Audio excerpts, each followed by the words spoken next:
Students Islamic movement of India SIMI എന്ന പേരിൽ അറിയപ്പെടുന്ന ഈ ഭീകര സംഘടനയുടെ നിരോധനത്തിന് എതിരെ കൊടുത്ത ഹർജി സുപ്രീം കോടതി ഒന്നും പരിഗണിക്കുക പോലും ചെയ്യാതെ അപ്പോൾ തന്നെ തള്ളിക്കളയാണ് ചെയ്തത്. അതെന്താണ് സുപ്രീം കോടതി അങ്ങനെ പെട്ടെന്ന് തന്നെ ഒന്ന് ഏറ്റെടുക്കുക പോലും ചെയ്യാതെ തള്ളിക്കളയാൻ കാരണം?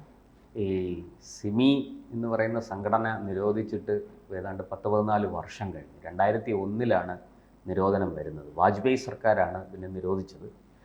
5 വർഷത്തേക്കാണ് നിരോധനം. പിന്നീട് തുടർന്ന് വന്ന സർക്കാരുകളെല്ലാം ഈ സംഘടനയെ അതിൻ്റെ കുഴപ്പങ്ങൾ, അതുണ്ടാക്കാൻ പോകുന്ന കുഴപ്പങ്ങൾ അല്ലെങ്കിൽ അവരുടെ ലക്ഷ്യം എന്താണ് എന്ന് മനസ്സിലാക്കി ആ നിരോധനം നീട്ടിക്കൊണ്ടിരുന്നു ഓരോ 5 വർഷത്തേക്കും. അപ്പോഴെല്ലാം ഓരോ 5 വർഷം കൂടുമ്പോഴും ഇതുപോലെ ഈ സിമി അനുകൂലികൾ ഏതെങ്കിലുമൊക്കെ പേരിൽ ഈ നിരോധനം ചോദ്യം ചെയ്തുകൊണ്ടുള്ള ഹർജി ട്രൈബ്യൂണലിലും അവിടെ ട്രൈബ്യൂണലിൽ അത് തള്ളുമ്പോൾ സുപ്രീം കോടതിയിലും ഒക്കെ പോകാറുണ്ട്. സുപ്രീം കോടതി അവിടെ എല്ലാ തവണയും ഈ ഹർജി തള്ളിക്കളയുകയായിരുന്നു പതിവ്. ഇക്കുറിയും അത് തെറ്റിച്ചില്ല, ഹർജി തള്ളി. ഇവിടെ ഇപ്പോൾ ഈ മുൻ സിമി അംഗം ഹുമാം അഹമ്മദ് സിദ്ദിഖി ആണ് ഈ നിരോധനം ശരിവെച്ചുകൊണ്ടുള്ള ട്രൈബ്യൂണലിൻ്റെ വിധിക്കെതിരെ സുപ്രീം കോടതിയെ സമീപിച്ചത്.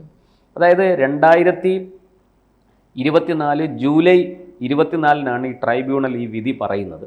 കേന്ദ്ര സർക്കാർ സിമി നിരോധനം വീണ്ടും 5 വർഷത്തേക്ക് ഇവിടെ നീട്ടിയതിനെ ചോദ്യം ചെയ്തുകൊണ്ട് ട്രൈബ്യൂണലിൽ പോയി സിമി അനുകൂലികൾ. അത് 2024 ജൂലൈ 24 ആ നിരോധനം ശരിവെച്ചുകൊണ്ട് ട്രൈബ്യൂണൽ വിധി പറഞ്ഞു. ആ വിധി ചോദ്യം ചെയ്തുകൊണ്ടാണ് ഇപ്പോൾ ഒരു മുൻ സിമി അംഗം കൂടിയായ ഹുമാം അഹമ്മദ് സിദ്ദിഖി സുപ്രീം കോടതിയെ സമീപിച്ചത്. സുപ്രീം കോടതിയുടെ ഡിവിഷൻ ബെഞ്ചാണ് അത് തള്ളിക്കളഞ്ഞത്. ജസ്റ്റിസ് വിക്രം നാഥും ജസ്റ്റിസ് സന്ദീപ് മേത്തയും അടങ്ങുന്ന ബെഞ്ചാണ് ആ നിരോധനം ശരിവെച്ചു. ട്രൈബ്യൂണലിൻ്റെ വിധി ചോദ്യം ചെയ്യാൻ സാധിക്കില്ല, ഈ ഹർജി പരിഗണിക്കുക പോലും ചെയ്തില്ല, തള്ളിക്കളയുകയായിരുന്നു. കാരണം കോടതിക്ക് അതിനുള്ള അധികാരമുണ്ട്, അവകാശമുണ്ട്. കോടതിക്ക് ഒരു ഹർജി പരിഗണിക്കണോ വേണം, അതിൻ്റെ ഒരു മെറിറ്റ് നോക്കിയിട്ടാണ് കോടതി അത് തീരുമാനിക്കുന്നത്. ഈ എന്താണ് സിമി എന്നുള്ളത് നമ്മൾ പൂർണ്ണമായിട്ടും മനസ്സിലാക്കിയാലേ സുപ്രീം കോടതിയുടെ വിധി നമുക്ക് ശരിക്കും ബോധിക്കുകയുള്ളൂ. സിമി എന്ന് പറയുന്നത് 1977 ഏപ്രിൽ 25 അലിഗഡ് മുസ്ലിം സർവകലാശാലയിൽ രൂപീകരിക്കപ്പെട്ട ഒരു വിദ്യാർത്ഥി സംഘടനയാണ്. Students Islamic movement of India. അവരുടെ ഈ ലക്ഷ്യമെന്ന് പറയുന്നത് ഇന്ത്യയിലെ ഇസ്ലാമിക വിദ്യാർത്ഥി മുന്നേറ്റം, ഇന്ത്യയെ ഇസ്ലാമികവൽക്കരിക്കണം. എങ്ങനെ? ജിഹാദിലൂടെ. വളരെ വളരെ വ്യക്തമാണ്. ഇന്ത്യയിലെ മുഴുവൻ അമുസ്ലിങ്ങളെയും മുസ്ലിമായിട്ട് ഇസ്ലാമിലേക്ക് പരിവർത്തനം ചെയ്യണം. അതെങ്ങനെ? ജിഹാദിലൂടെ. അപ്പോൾ ഈ ജിഹാദിന് വലിയ ആഴത്തിലുള്ള അർത്ഥവും ഇതുമൊക്കെ പറയുന്നുണ്ട് ആൾക്കാർ. എന്തായാലും ശരി, അത്തരത്തിൽ ഇന്ത്യയെ ഇസ്ലാമികവൽക്കരിക്കുക എന്നുള്ളതാണ് അവരുടെ ഉദ്ദേശം. ഇത് ഈ പറയുന്നത് പോലെ ഒരു ശരിക്കും വിദ്യാർത്ഥികളുടെ ഇടയിലാണ് ഈ മൂവ്മെൻറ്റ് തുടങ്ങിയത്. ഇത് ജമാഅത്തെ ഇസ്ലാമിയുടെ വിദ്യാർത്ഥി വിഭാഗമാണെന്നും പറയപ്പെടുന്നുണ്ട്. പിന്നീട് ജമാഅത്തെ ഇസ്ലാമി ഇവരെ പറഞ്ഞു. ഇവരിലെ തീവ്രവാദം വളരെ ശക്തമാണ്, ഇവർ നമ്മുടെ രാജ്യത്തിൻ്റെ നിയമവാഴ്ചയ്ക്ക് വെല്ലുവിളിയാണ് എന്നൊക്കെയുള്ള വലിയ കുറ്റാരോപണങ്ങൾ പലവിധ ഭാഗങ്ങളിൽ നിന്ന് വളരെ ശക്തമായിട്ട് ഉയർന്നു വന്നപ്പോൾ ജമാഅത്ത് ഇസ്ലാമി ഇവരെ തള്ളിപ്പറഞ്ഞ് കൈകഴുകി. ഞങ്ങൾക്കിതിൽ പങ്കൊന്നുമില്ല, ഞങ്ങൾ രൂപീകരിച്ചതൊക്കെയാണ്, ഞങ്ങളുടെ അറിവോടുകൂടി രൂപീകരിച്ചതൊക്കെയാണ്, പക്ഷേ അവരിപ്പോൾ തീവ്രവാദ പ്രവർത്തനത്തിലേക്ക് പോയിരിക്കണം, അതുകൊണ്ട് ഞങ്ങൾക്ക് പങ്കൊന്നുമില്ല എന്ന് പറഞ്ഞ് അവർ SIO സ്റ്റുഡൻസ് ഇസ്ലാമിക് ഓർഗനൈസേഷൻ എന്ന് പറയുന്ന വേറൊരു സംഘടന രൂപീകരിച്ചു. അതൊക്കെ പഴയ ചരിത്രമാണ്. ഇപ്പോൾ ഇവിടെ ഈ സിമി ഈ 77 രൂപീകരിക്കപ്പെട്ടതാണെങ്കിലും 2001 ഇത് നിരോധിക്കുന്നത്. നമ്മുടെ പാർലമെൻറ്റ് ആക്രമണം ഒക്കെ ഉണ്ടായിക്കഴിഞ്ഞ് ഈ സംഘടനയ്ക്ക് നമുക്കറിയാമല്ലോ, അമേരിക്കയിലെ ട്വിൻ ടവർ, നമ്മുടെ വേൾഡ് ട്രേഡ് സെൻറ്റർ ആക്രമിച്ച സംഭവം എല്ലാവർക്കും അറിയാമല്ലോ. അത് ആക്രമിക്കുന്നതിനെല്ലാം ഒത്താശയും ചെയ്ത, ആസൂത്രണമൊക്കെ ചെയ്തത്, നടപ്പാക്കിയത് അൽ ഖ്വയ്ദ എന്ന് പറയുന്ന താലിബാനുമായിട്ട് വളരെ അടുത്ത് ബന്ധമുള്ള ഒരു തീവ്രവാദ സംഘടനയാണ്, ഭീകര സംഘടനയാണ്. ഈ അൽ ഖ്വയ്ദയും സിമിയുമായിട്ട് വളരെ അടുത്ത് ബന്ധമുണ്ട് എന്ന് ബോധ്യപ്പെട്ടതിൻ്റെ അടിസ്ഥാനത്തിലാണ് ഈ അൽ ഖ്വയ്ദയെ ഒരു ഭീകര സംഘടനയായിട്ട് UN രക്ഷാസമിതി പ്രഖ്യാപിച്ചു. അപ്പോൾ അതിൻ്റെ അടിസ്ഥാനത്തിൽ അതുമായിട്ട് ബന്ധം പുലർത്തുന്നു, അവരിൽ നിന്ന് സഹായം സ്വീകരിക്കുന്നു, അവരിൽ നിന്ന് പ്രോത്സാഹനം സ്വീകരിക്കുന്നു എന്നൊക്കെ മനസ്സിലാക്കി, അവരിൽ നിന്ന് സാമ്പത്തിക സഹായം ഉൾപ്പെടെ സ്വീകരിക്കുന്നു എന്ന് മനസ്സിലാക്കിയിട്ടാണ് കേന്ദ്ര സർക്കാർ, അന്ന് ഭരിച്ചുകൊണ്ടിരുന്ന വാജ്പേയി സർക്കാർ, സിമിയെ നിരോധിച്ചത്. അപ്പോൾ ഈ സിമിയുടെ നിരോധനം നിലവിൽ വന്നതിന് ശേഷം ഈ സിമിയുടെ ആൾക്കാർ ട്രൈബ്യൂണലിനെ സമീപിച്ചു. അവിടെ അത് ട്രൈബ്യൂണൽ നിരോധനം ശരിവെച്ചു. പിന്നീട് അവർ സുപ്രീം കോടതിയിൽ പോയി. സുപ്രീം കോടതി ട്രൈബ്യൂണലിൻ്റെ വിധി ചോദ്യം ചെയ്യാൻ പറ്റില്ല, അതിൽ പിന്നെ അന്യായമൊന്നും കാണുന്നില്ല എന്ന് പറഞ്ഞ് ഹർജി തള്ളുകയായിരുന്നു. അന്ന് തുടങ്ങി ഓരോ 5-6 വർഷം കൂടുമ്പോൾ ഈ സിമിയുടെ നിരോധനം ഇങ്ങനെ പോകുന്നു, നിരോധനം പുതുക്കുന്നു, അതിവർ ചോദ്യം ചെയ്യുന്നു, ട്രൈബ്യൂണൽ അത് തള്ളുന്നു, സുപ്രീം കോടതി പോകുന്നു, സുപ്രീം കോടതി ഹർജി പോലും പരിഗണിക്കാതെ തള്ളുന്നു. അതിനും ഒരു കാരണമുണ്ട്. ഇന്ത്യയിൽ ഒരു ഭീകര സംഘടന പ്രവർത്തിക്കുന്നുണ്ട്. അതിൻ്റെ പേര് ഇന്ത്യൻ മുജാഹിദീൻ എന്നാണ്. ഈ ഇന്ത്യൻ മുജാഹിദീൻ എന്ന് പറയുന്നത് പഴയ സിമിയുടെ പുതിയ രൂപമാണ്. അപ്പോൾ ഇന്ത്യൻ മുജാഹിദീൻ ലക്ഷണമൊത്ത ഒരു ഭീകര സംഘടനയാണെന്ന് തെളിഞ്ഞു കഴിഞ്ഞു. അവരെ നിരോധിച്ചിട്ടുമുണ്ട്. ഇപ്പോൾ അത് ആ സംഘടന ഏതാണ്ട് ആ ഭീകര സംഘടന പരിപൂർണമായിട്ടും അത് ഇന്ത്യയിൽ നിന്ന് ഇല്ലാതായി. ബംഗളൂരു സ്ഫോടനം 2008, അതുപോലെ തന്നെ 2008 അഹമ്മദാബാദ് സ്ഫോടനം, ഈ സ്ഫോടനങ്ങളുടെ എല്ലാം പുറകിൽ ഇന്ത്യൻ മുജാഹിദീനാണെന്ന് കണ്ടെത്തിയിട്ടുണ്ട്. അപ്പോൾ ഇന്ത്യൻ മുജാഹിദീൻ പഴയ സിമിയുടെ ഒരു പുതിയ രൂപമാണ്. പഴയ വീഞ്ഞ് പുതിയ കുപ്പിയിൽ, അത്രയേ ഉള്ളൂ വ്യത്യാസം. വീഞ്ഞ് തന്നെ, വീഞ്ഞിൽ മാറ്റമൊന്നുമില്ല എന്ന് പറയുന്നത് പോലെ ഈ പഴയ സിമിയുടെ ആശയങ്ങളും ആദർശങ്ങളും ഒക്കെ തന്നെയാണ്. അതിനെ ആദർശം എന്നൊന്നും പറയാൻ പറ്റില്ല, ഒരു എന്താ പറയുക, തെറ്റായ ആദർശങ്ങൾ. ആ ആദർശങ്ങളാണ് ഇന്ത്യൻ മുജാഹിദീൻ അതുപോലെ പിന്തുടരുന്നത്.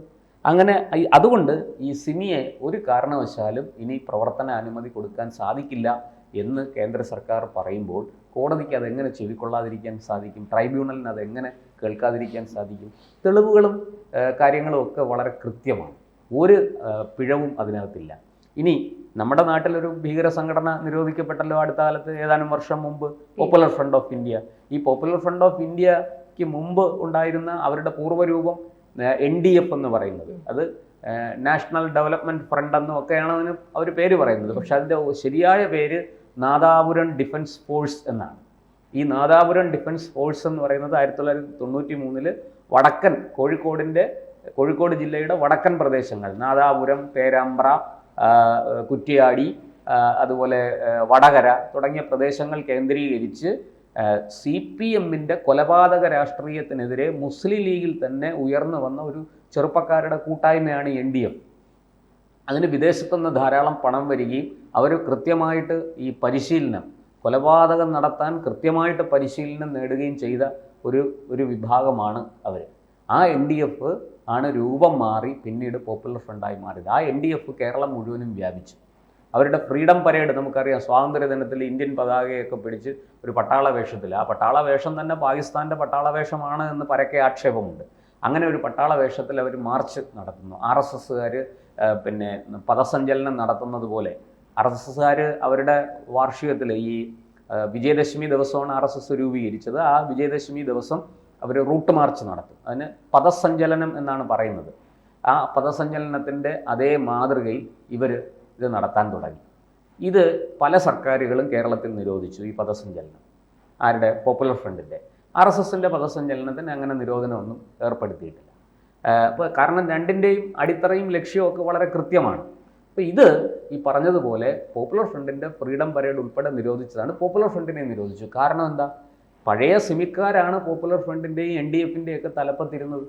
അത് വളരെ കൃത്യമായിട്ട് മനസ്സിലാക്കി ഈ സിമിയുടെ അതേ ആശയങ്ങൾ തന്നെയാണ് NDFും പോപ്പുലർ ഫ്രണ്ടും ഒക്കെ പിന്തുടരുന്നത് എന്ന് മനസ്സിലാക്കിയിട്ടാണ് കേന്ദ്ര സർക്കാർ പോപ്പുലർ ഫ്രണ്ടിനെയും 2022 നിരോധിച്ചത്.